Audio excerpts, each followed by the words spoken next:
Hello, my name is Kenneth May, and I'm the founder of the Liquid Arts Network, based in beautiful Busan, South Korea. Since November 11th, 2000, we've been serving a mission to present art, support artists of all levels, and connect communities locally, regionally, and globally. We actually have many kinds of events that we do nearly every month, or sometimes more often than every month. These events can be poetry evenings, they can be music pop-up jams, or occasionally they can be programs that resemble a night at the theater. Today's presentation is called Empty Venue 2. The first Empty Venue presentation was actually a response to the coronavirus when it first reached the Korean shores in late February of 2020. Out of health and safety reasons, we canceled our open stage event because we were shrouded in a mystery of what was even happening to us. Instead, we created Empty Venue 1, Create and Submit Remotely.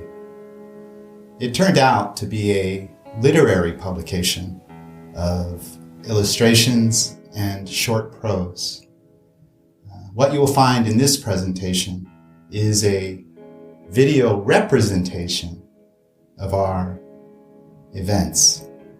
A little bit of the poetry, a little bit of the music, a little bit of the night at the theater element, including visual art. So, as you think and reflect back on your year, as you enjoy the breadth of these performances, we ask you to meditate upon your year and think back to the faces of the people who helped you tread water or even lifted you higher than you felt before. From all of us at the Liquid Arts team, we thank you for your kind attention, and we hope to see you again soon.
Something floated from what most would call a void. Maybe it's my future self when I become a ball of joy. But there are judges in my mind, they're all employed and all annoyed. And I will clamber through my psyche till they all have been destroyed. Or maybe I'll just retire them, forgiving and inspired when I'm higher than a kite or 10. I think I see my words along the bottom of my vision. Shit, I'm out to sea with this one, but then art is liquid, isn't it? We drift in waters that the mystics talk to death upon. And yes, I'm on some shit that takes me outside of the lexicon. Momentary brink of understanding, and the next it's gone. And recognize I'm no longer concerned that I'm connected wrong. Test a theory in an out-of-time experience. My future self is skipping through my past and interfering in decisions that I make. The harmful choices disappearing, and I owe it to my younger self to hear a mountain steer me in.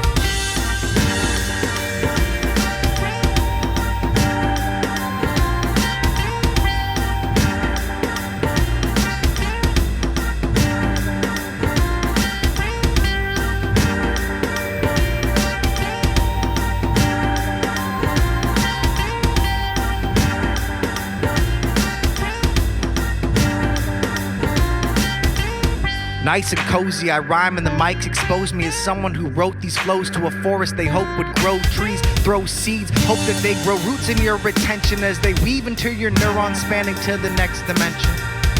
Sometimes I think the music must be sentient and communicated tension through the fusion that I mentioned. Unconscious lack of haunting facts of how I am responding back could turn a sober person to a mental hypochondriac. I guess I better make it conscious then. Excuse the dude as I attempt some universe reconnaissance. Well, come on over if you're on the fence. We're searching for some uncommon sense. Uncommon sense. Uncommon sense. Uncommon sense. Uncommon sense. Uncommon sense. Uncommon sense. Uncommon sense. Uncommon sense. Uncommon sense. Uncommon sense. Uncommon sense. This is a piece called What Hope. From our first breath to our last, we are each saddled with a deep down, all-consuming need to be understood. We spend our entire lives searching for connection, all while knowing that the words we have for finding it are insufficient. The average vocabulary is what? 30,000 words? Is that it? I ran through more emotions than that walking to this microphone. Lines on paper, vibrations in air, they are nothing but impotent vessels for the unfathomable chaos that is the human psyche. And we think that we use these words to describe the same world, but there are as many worlds as there are people to describe it. I chose these words to convey a very specific meaning, but they will have as many meanings as there are people listening, and not one of them will be what I intended.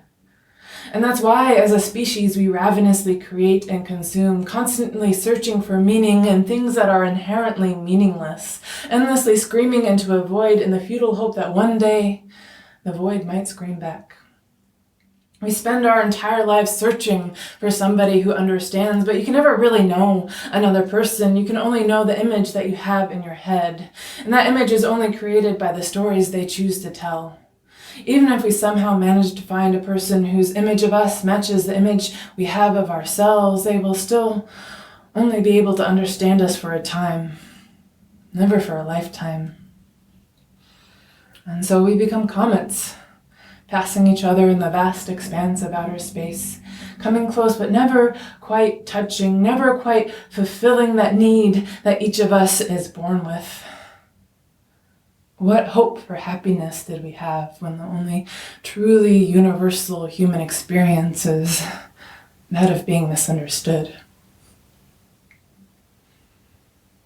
Actually, you know what? I will tell you what hope there is, because there is hope. There's hope because I choose to have hope, because we get to choose to have hope, because even in the vast expanse of outer space, sometimes comets collide. And even if they don't, they can still just travel in the same direction and take solace in each other's company. There's hope because we are nothing but the stories that we tell ourselves, and nobody gets to tell your story but you. And even if nobody can understand you for a lifetime, they can still understand you for a time. Even if it's just for one beautiful moment. There's hope because the void that we're screaming into isn't empty. It is filled with our voices, and maybe instead of waiting for it to echo back, we should turn and listen to the person screaming next to us. There's hope because the world is inherently meaningless, but we have the miraculous ability to assign meaning to it. We look to the universe for answers, not because we'll find them there, but because we put them there. All the meaning that exists in this world was created by us. There's hope because human empathy is limitless. I can look at a half-eaten piece of toast and identify with its pain. I can walk up to this microphone and share my deepest, darkest insecurities, and the word I will get back again and again is relatable. Humans can relate to anything. Sometimes we can even relate to each other. There's hope because maybe these words won't mean to me what they mean to you, but they will still mean something. And maybe your meaning will be bigger than anything I could have ever come up with alone. Because in a world in which an idea can spread from me to you to every person on this world without ever changing, is a world where nothing ever changes. There's hope because the tools we have for communication may be insufficient, but how amazing is it that we have them at all? With just lines on paper or vibrations in air, I can put an image in your mind, a feeling in your heart, an idea in your subconscious. These impotent vessels have the power to create life or destroy it, sometimes within the same breath. The fact that the word loneliness exists means that you are not alone.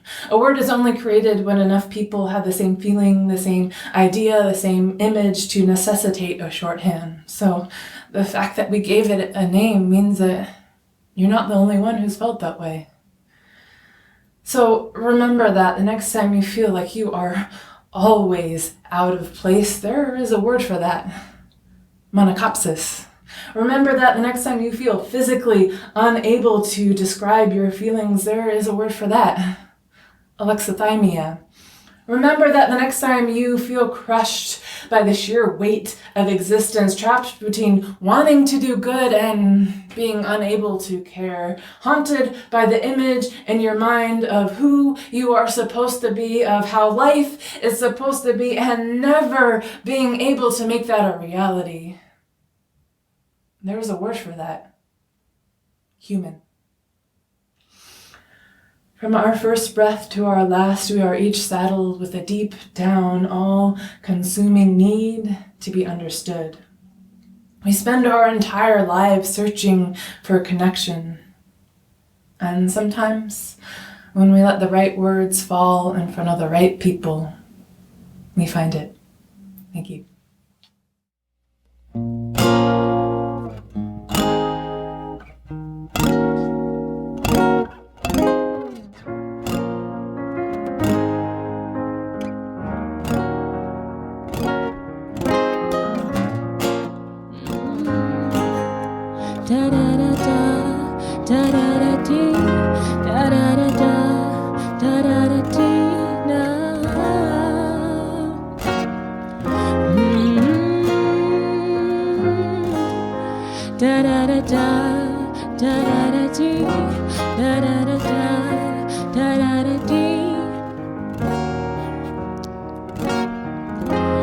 You've been looking like you wanna run away, never acted like you wanted me to stay. There's confusion in your eyes, it's a blessing in disguise. I'm a fool and you're a liar. Don't give a damn about who you gon' hurt, cause deep inside you're a little bit hurt too. You have yourself to blame, winner at foolish games. Don't worry about my state of mind. You have your guns and I have mine too. You have your guns and I have mine too. You have your guns and I have mine too. So shoot me. You have your guns and I have mine too. You have your guns and I have mine too. You have your guns and I have mine too. So shoot me. What's a girl to do at the thought of missing you? Split my heart in two when it was just me and you. Took too long to choose, got caught up playing muse to your rhythm and your blues. What's a girl to do when love is pick and choose? If you fall, then you lose, playing threes and the twos. What's a girl to do at the thought of missing you? What's a girl to do? You have your guns and I have mine too. You have have your guns and I have mine too. You have your guns and I have mine too. So shoot me. You have your guns and I have mine too. You have your guns and I have mine too. You have your guns and I have mine too. So shoot me. You have your guns and I have mine too. You have your guns and I have mine too. You have your guns and I have mine too. So shoot me. You have your guns and I have mine too. You have your guns and I have mine too. You have your guns and I have mine too. So shoot me.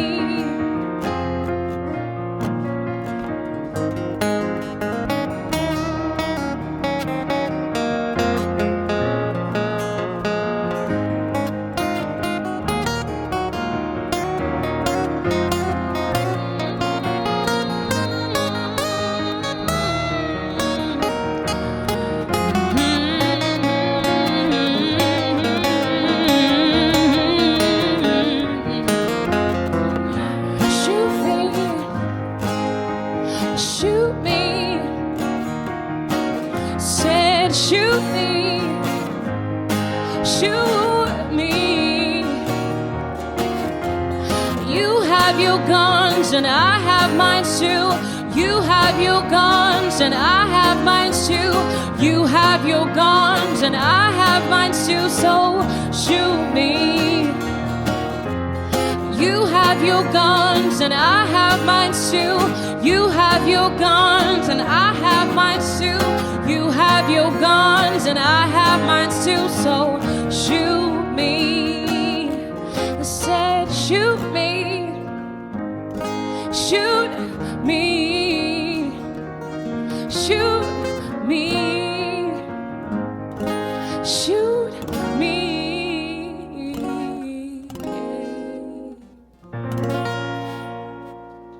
Kamsahamnida.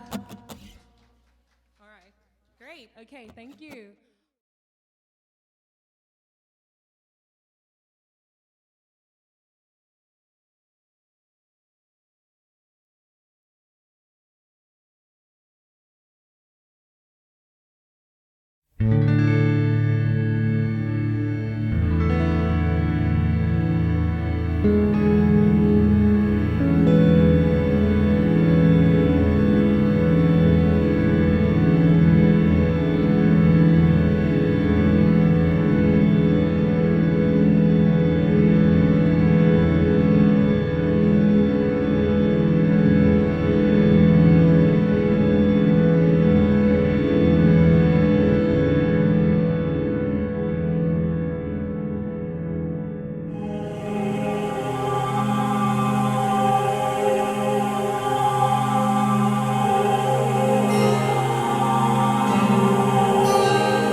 Okay, a little bit of background for this next poem.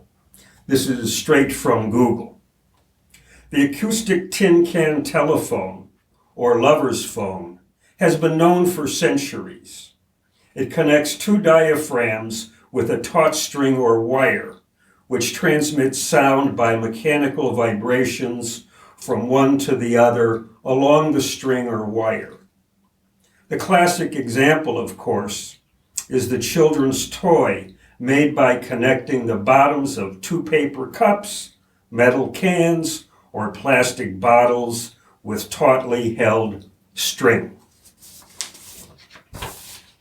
Spanish Flu Blues, 1919.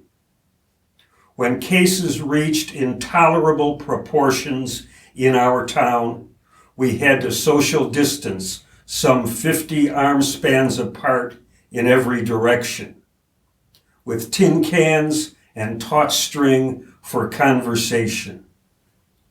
Abigail, can you hear me? Yes, Rupert. It's a little faint, but I can hear you. Good. Are you wearing a mask now? Yes. Take it off. No, I can't. That's too much. I'm shy. Okay, then just let it slip down over your nose. Okay?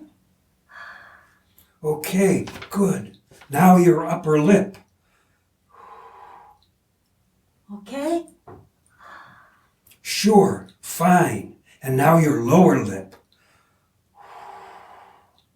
Okay? Yes, that's great. I can hear you better than ever now. I feel so naked. Relax. It's going to be okay. Are you relaxed? Yes, I'm relaxed. Good. Now your chin. I can't. No. Not here. Not now. Just do it, baby. Don't be such a silly prude. I can't. It's the coppers. And that crazy older lady from the Anti-Tin Can League. And she brought her damn scissors.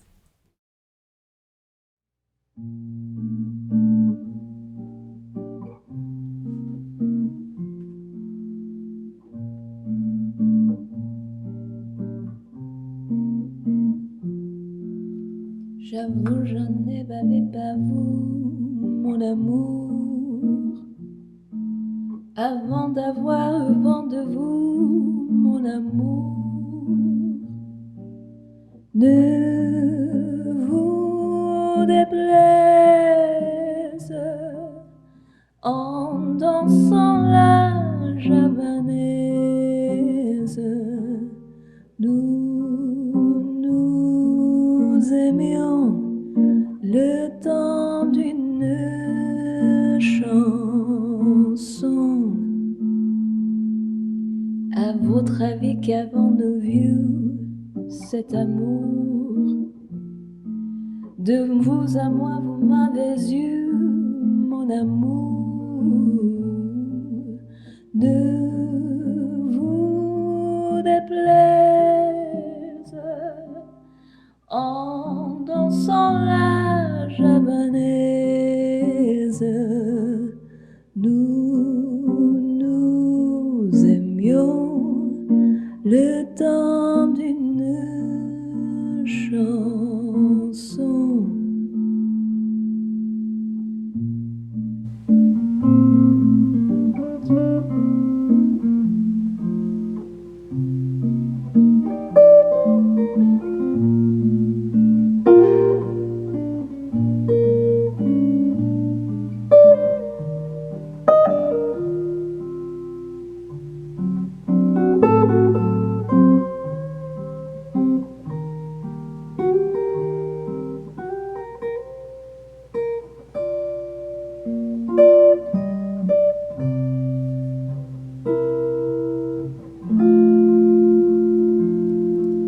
Hélas, avril, enfin me voue à l'amour.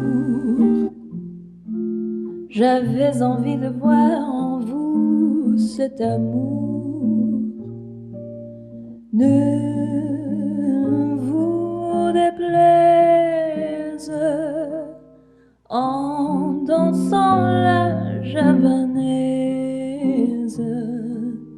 Nous aimions le temps d'une chanson. La vie ne vaut d'être vécue sans amour. mais c'est vous qui l'avez voulu, mon amour. Ne vous déplaise en dansant la javanaise. Nous aimions le temps d'une chanson.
This is a very serious poem called Do Leopards Even Have Boobs? Leopards own bras printed with human skin, and it's their sexiest form of lingerie. Oddly, the bra cups have too many nipples, as if a child got their hands on a fresh bag of nipples and scattered them across a sea of fake flesh. Some nipples are slit in half due to a manufacturing error, but it's fine. Classy leopards wear pelts of real human skin. They gather a crew of swift movers and growlers to creep up on the men of Wall Street, wait till they're wiping their phone screen with its crisp Benjamin, and drag them to the back of their den for a good old-fashioned mauling. They leap with Tyler's hide tied to their shoulders in a skin cape, boasting to the other leopards how they hit the city a little after sunset and saw this ripe fella and finished the deed before others caught wind. They save the pecs for femme leopards who want to strap them to their tits and own their sexual prowess like an erotic cat princess. If leopards want to get dirty, they do their best impression of a human, like, "Hiya, Phil, didn't see you there."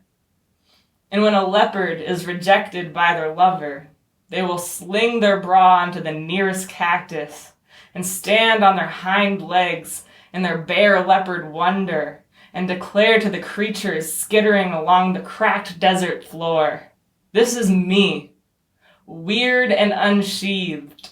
I have craved your attention, but I am brazen with truth. I am the empress of wilderness, and I could never be lost."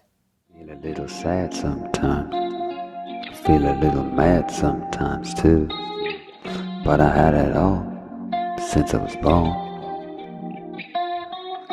So why do I feel sad? Why do I feel mad too? I've had it all since before I was born.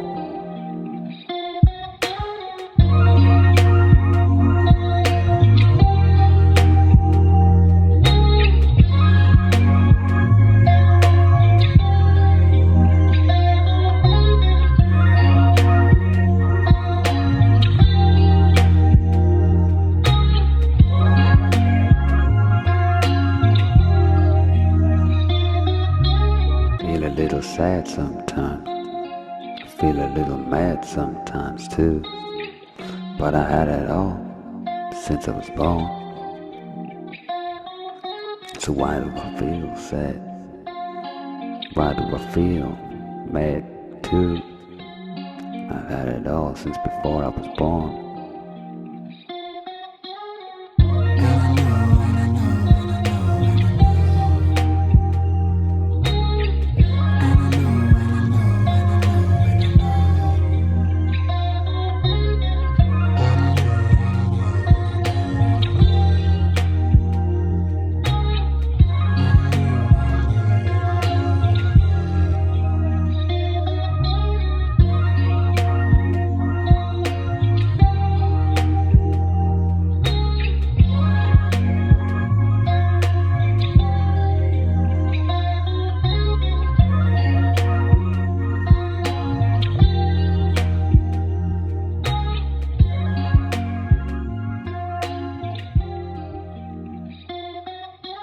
Feel a little sad sometimes, feel a little mad sometimes too. But I had it all since I was born. So why do I feel sad? Why do I feel mad too?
This is an excerpt from a piece that was recently published in the South Dakota Review. It's called Rootstocks and Viticulture. According to my father, back then our family wasn't really any different than the Joes and the Grapes of Wrath. He said that my great-grandfather Francisco's jalopy was so loaded down that it barely cleared the road. My grandpa Francisco, he was ahead of his time. He was a lowrider before vatos with lowriders were cool, okay, no? Right? Working all spring in the strawberry fields 5 miles inland from Monterey Bay, my family would break camp and head for the San Joaquin Valley, where they would eventually settle. My grandpa Lawrence recalled the migratory route primarily between Watsonville and Delano, Delano being the small, dusty farm town on Highway 99 known for its table grapes and the United Farm Workers labor strikes. He said, "Every year we prayed that jalopy would make it over the Diablo Range. Your great-uncles, Victor, Joe, Leo, and me, would hop off the truck and run ahead up Pacheco Pass. We'd be waiting for my dad, mom, and our sister Carmen to catch up to us." He would tell me about the migrant camps, Cesar Chavez Vision, and Fernando Valenzuela Screwball while sipping on El Presidente brandy and RC Cola on the rocks. That brandy being the only fruit of the vine I ever saw my Grandpa Lawrence imbibe. And he would talk about driving truck, how hauling cotton, oranges, tomatoes, grapes, whatever it was, sure as hell beat picking it. My maternal grandfather, James Marin, Grandpa Jimmy to my brother and me, hailed from Chihuahua. He would live his life blaming the Spanish for all societal ills in Mexico and deemed all Mexican people in California he didn't personally know as pinche majados, fucking wetbacks. As a boy, I was always ashamed by the way those epithets rolled so easily off his tongue, especially after I'd glance at my brown hairless arms and look up at his weathered brown face with a thick horseshoe mustache. Majado, he would say more frequently, usually after he'd crushed a 6-pack of Coors Yellow Bellies, even more so when Valenzuela was pitching. As soon as Fernando had given up a few hits, maybe a run, my Grandpa Jim would be yelling at Lasorda to get on the phone to the bullpen. "That no-good Majado, get him out now!" Then he would hop in his rust brown 54 Ford pickup to the Ranchito corner store. I remember the Astropop candy and the coconut helados there. He bought more beer. But he truly reserved his vitriol for Chavez. That trouble-making, whitewashed communist pinche Majado. Don't listen to your Grandpa Lawrence. Chavez was no good. In retrospect, perhaps Grandpa Jimmy leaving school in 4th grade to start picking cotton in Texas, then later as an adult moving to California to pick more cotton, then oranges, then grapes, is why he only drank beer. His time in the field soured him on the taste of wine or anything that required patience, optimism, and an open mind. My mom remembers her first trip to the fields. She doesn't remember exactly what town they were in because she was very young, but her mom, grandparents, aunts, uncles, and cousins would all spend some time for a while in a small cabin with a dirt floor. She was too little to pick, so during the day, my grandma would leave my mom under the grapevines as she weeded, pruned, and picked row after row. My mom said that she was told to just sit there in the shade of the grape leaves. She can recall the way her mom would yell, "Gloria Ann, stop eating those grapes. They're dirty. They haven't been washed. Stop eating those grapes." Looking back, my grandmother understood by instinct what would presage the toils spent in the vineyards by the next crop of farm workers, that the next generation would have to strike for justice for more than just a minimum wage paycheck. Rights like clean drinking water, protection from pesticide spraying, and safe working conditions in triple-digit heat. I, on the other hand, push fruit into people's glasses. After dropping out of my 3rd college and quitting my 7th job, I started bussing tables at a trendy Cal Ital restaurant in Midtown Sacto. It was embarrassing for me being nearly 10 years older than all the other busboys. And there wasn't much hope of me ever getting a break serving on the floor, since the waiters were either 50-year-old legends in the industry, attractive college co-eds who had been waitressing since they were 15, or entrepreneurial young men who had something to offer that the cooks and management really wanted. Pot and Coke, for example. The only way for me to get an opportunity to make some real money was to know more about wine than everyone else, which I did. I read everything I could about wine, spent my tips on wine, and filled spiral notebooks with remarks on various varietals and vintages from California, France, Spain, and Italy. By the end of the year, I memorized the wine list, 85 bottles in all, down to the name of the winery, the appellation, the vineyard, the price, and one curious detail that would distinguish, say, a Saintsbury from a Saint-Supreme. and I left with a new job and title, server sommelier. But after years of working as a waiter and a som, though I enjoyed being the life of the party and walking away each night with $200 cash in my pocket, all parties had to come to an end. Like my grandparents before me, I had to find a way to break my indentured servitude to the vines. Also, the wine glut in my field was poisoning me. Now, when I come home to California to visit, I usually fly in from Busan via Tokyo or Shanghai into Los Angeles with my wife, who is also people of the grape, though from a different terroir. She's from the Finger Lakes region of New York. We'll meet my parents at my brother's place in Bakersfield in a house that's way too big for just him and his wife, but I won't tell him that. I will, however, remind my dad that wine is just an agricultural product. So, don't drink the Kool-Aid and buy all the hype around rock star winemakers or Robert Parker scores. Now, I can't agree with Thomas Jefferson on this. Good wine is a necessity of life for me. But is a $300 bottle 10 times better than a $30 one? In my experience, probably not. I've sold and tasted single bottles that cost a couple grand each, but I've never felt they were worth 10 times the price of an exemplary $200 bottle. And I contend that isn't the best, most memorable wine the one that you had in the most perfect setting with your most cherished company? For me, it was an $11 Spanish Crianza I stashed in my pack and lugged up the craggy 11,000-foot Sawtooth Peak. A bottle of Tinto, replete with Bing cherries, brown spice, and tobacco notes. Perfect for sharing with my closest friends on a crisp night up in Mineral King with the Milky Way swirling above. Recently, my dad and I had a conversation about this over a 97 Harlan estate that scored a perfect 100 points and costs, honestly, I'm embarrassed to say how much. Well, my dad said, I worked 42 years for this pension from Pacific Gas and Electric, a pension you're never going to get the way the companies hire and are organized these days.